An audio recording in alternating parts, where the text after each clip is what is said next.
ආයිබෝවන් හැමදාම සුබමසුබ දවසකට ප්‍රාර්ථනා කරනවා. ඉතින් මම තමයි එසේ නැතිපුර නාලිකාව. මම එන්නේ ස්විට්සර්ලන්තේ ඉඳලා. ඉතින් හැමෝටම නිරෝගීමත් දවසක් ප්‍රාර්ථනා කරමින් අලුත් මූණුවරකින් හැමදාම වගේ ඔයාලා කාලෙට ගොඩ වදිනවා. ඉතින් එහෙමනම් අපි බලමු අද මොනවද අලුතෙන් හදන වීඩියෝ එක කියලා. ඉතින් එහෙනම් හැමෝටම නිරෝගී අද මම ඔයාලට කියලා දෙන්න ඉතාම පහසුම විදියට ආපාදන විදිය. ආපාදන ක්‍රම ගොඩක් මම ඔයාලට කියලා දුන්නා. ඉතින් මේක හදලා බලන්න හරිම ලේසි පහසුම ක්‍රමයක් පිටිකොටන්න හදන්න කිසිම දෙයක් අවශ්‍ය නැහැ. මේ තියෙන්නේ සුදු කැකුළු. මම ගත්තා ග්‍රෑම් 300ක්.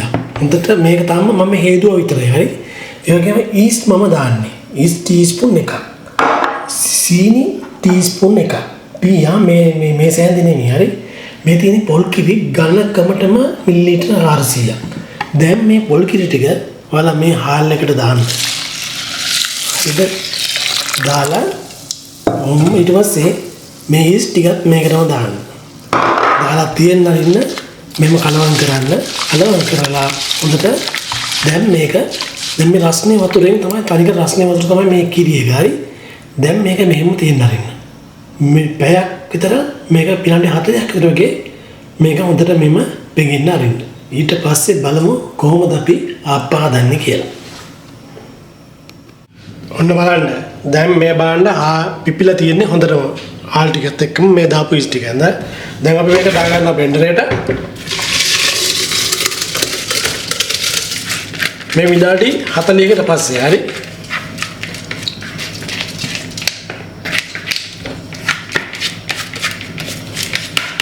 මේ පොල් කිරි වලින්ම තමයි දැන් මේ හාල් එක පෙඟෙන්නේ. දැන් අපි මේක සම්පූර්ණයෙන්ම ක්‍රීම් වෙනකම්ම බෙන්ඩර් කරගන්න. ඔයාලට මේ වගේ බෙන්ඩර් එකක් නැත්තම් දෙපාරක් ගහන්න ඔයාලා තියෙන බෙන්ඩර් එකේ පෙරන්න. ඒතර කැරිටින් නැහැ.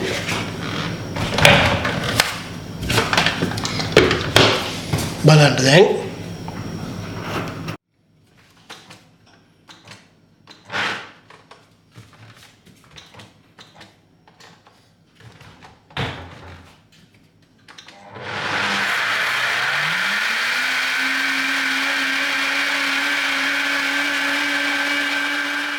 බලන්න අපි ක්‍රීම් කරගත්ත මේ තියෙන්නේ. දැන් මේක උකු ගතිය වැඩි නම් ඔයාලා කිරි චුට්ටක් දාලා අපෝපට අවශ්‍ය ගන්නට මේක කරගන්න පුළුවන්. හරි. මේ දැන් මොනවත් හාල් පිටි මේ හාල් විතරයි. කිසිම පිටි වර්ගයක් කිසිම දෙයක් දාන්නේ නැහැ. බලන්නකො හොඳටම බලන්න කොහොමද කියලා.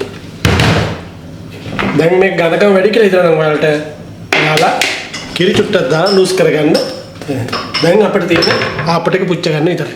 ඉතින් මම දැන් ලිපල ඈත් කරගෙන තියෙනවා. ඔයාලට පේනවා ඇති. දැන් මෙන්න අපි ආප මික්සර් එක.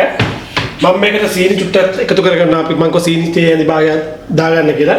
ඒකත් මම එකතු කරලා. ඒකත් මම මෙහෙම කලම් කර ගන්නවා මේ හොඳට. අපි ලුණු දාලා තියෙන්නේ. ඔන්න බලන්න. මේ බලන්න මෙන්න මේ ගන්නට අප මික්සර් එක හොඳට තියෙනවා. මේක තමයි ගාන පදම. හරි. දැන් අපි අප පුච්ච ගන්නයි තියෙන්නේ.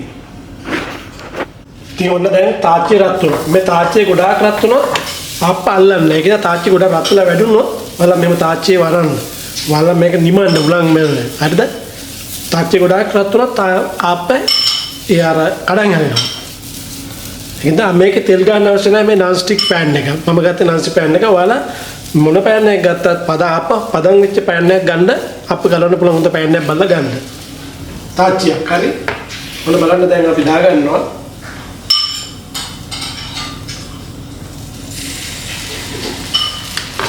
මොන බලන්න දැන් මේ ගන්න තියලා වටේම ගෙනල්ලා ඊට පස්සේ මැදට එකතු වෙන්න. දැන් ඔයාලා වහන්න ගින්දර අඩු කරගෙන මද ගින්නේ මේක පුච්චන්න. ඔන්න බලන්න ආප්ප. දැන් මේක මේ බලන්න ආප්ප. බලන්න වටේ මේ තනිකරම හාල්නේ. ඒක තමයි මේ සුදු ආප්ප. හරිද? ඉතින් හොඳට තියනවා බලන්න. මේක නිවෙනකොට ගානට හයියට එනවා. ඉතින් අපි තව එකක් දාලා බලමු. ගින්දර පොඩක් වැඩි. ගින්දර වැඩි පුරුනොත් තාච්චියට ආප්ප දාන්න එපා. නිමෙන් නරලම තමයි දාන්න ඕනේ. මොකද නැත්තම් ආප්පේ කඩගෙන හැලනවා ටක් ගාලා මේ වෙනවා. හරි. ඔන්න තව එකක් දැම්මා. අපි බලමු. ඉතින් බලන්න මේ ආප්ප කොහොමද කියලා. හොඳ ලස්සනට හයියට තියෙනවා. ඉතින් හොඳ දෙයක් කියලා දුන්නා ඔයාලට. ඉතින් හැමදාම වගේ නිරන්තරයෙන් අලුත් දෙයක් කරන් ඔයාලා නිවන් කොට වදිනවා. ලේසියෙන්ම පහසෙන්ම හදන ආපතම ඔයාලට කියලා දුන්නේ. ඉතින් හදලා බලන්න ඔයාලා.